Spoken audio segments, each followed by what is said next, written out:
On the never-ending list of things I'm trying to get done around the house, one of the things I'm trying to do is make a few adjustments to the baby's room.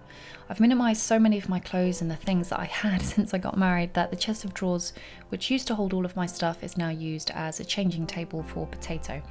By the way, that's not his real name, that's just a nickname. The problem is though that with the cloth nappies that I use, they have to be stuffed into two of the top small drawers and it's just not enough space.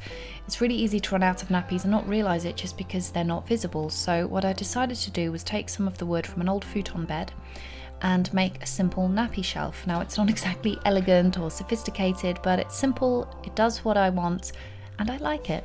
Making it was easy, even if it is a little rough around the edges. I just took two pieces of wood, two smaller pieces of wood, prayed nobody was looking close enough to see where my hand was shaky and left some very rough edges, screwed it all together and ta-da, you have a shelf.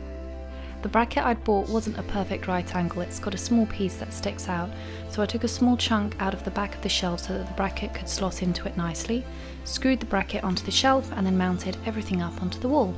If you couldn't tell, I was very happy with the final result.